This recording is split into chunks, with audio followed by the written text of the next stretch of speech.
Have you ever wondered why the myths of ancient civilizations are seen as stories, while today's religious beliefs are often treated as sacred truths? Welcome to today's video, where we dive deep into a fascinating and controversial question. Mythology versus religion. Where's the line? Stick around, because what you're about to discover might just change how you see the world forever. Throughout history, humans have sought to explain the mysteries of life, the universe, and everything beyond. Ancient cultures created elaborate stories about gods, heroes, and cosmic battles to make sense of existence. We call these stories mythology today.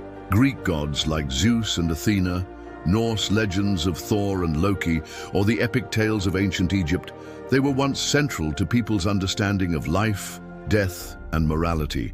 But now we study them in history books and marvel at their creativity. So why don't we view modern religions like Christianity, Islam, Hinduism, or Buddhism in the same light? The truth is, the boundary between mythology and religion is more about time, culture, and perspective than actual content.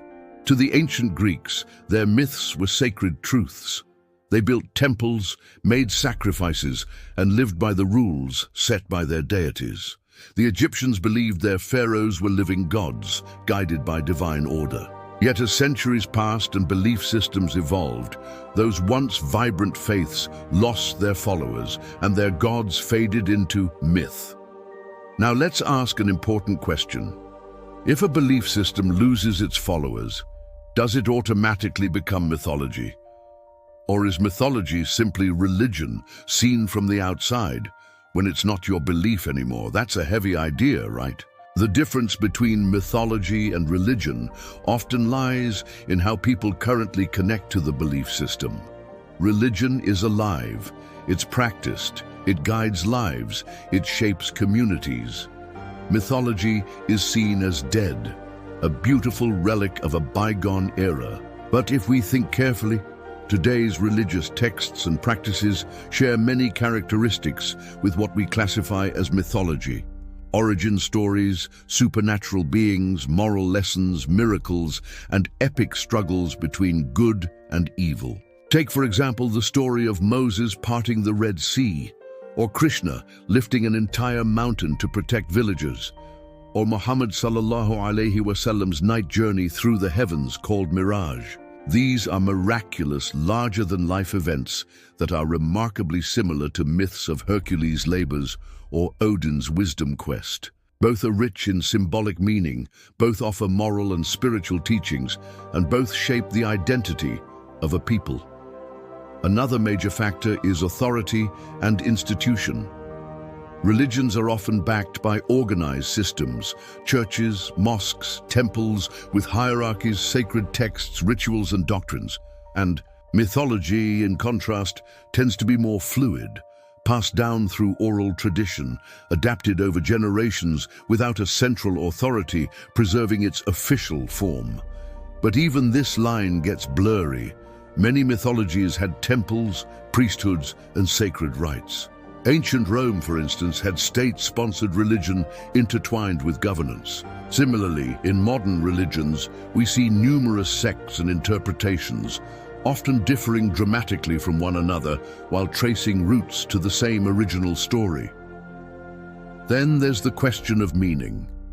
Mythologies often reveal deep psychological truths: the hero's journey, the fall from grace, the death and rebirth cycle. They aren't just ancient entertainment, they mirror human life, fears, hopes, and struggles.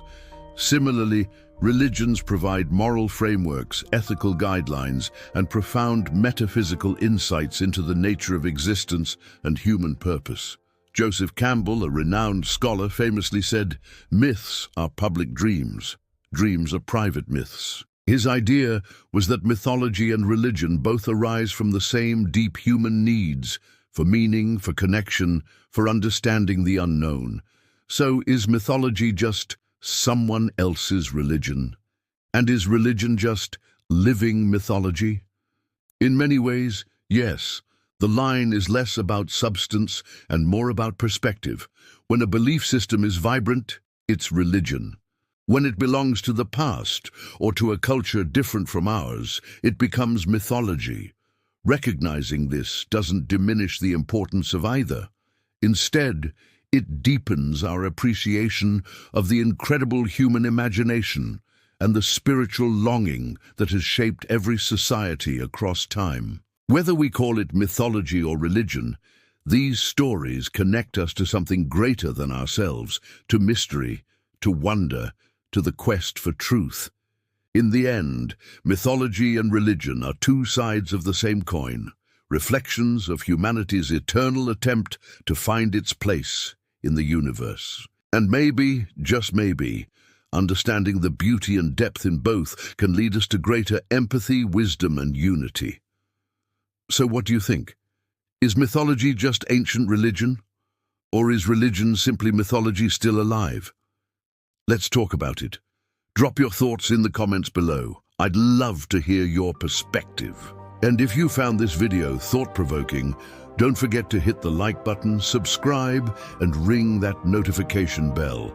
We dive into these deep and fascinating topics every day, and you won't want to miss what's coming next. Thanks for watching, and I'll see you in the next one.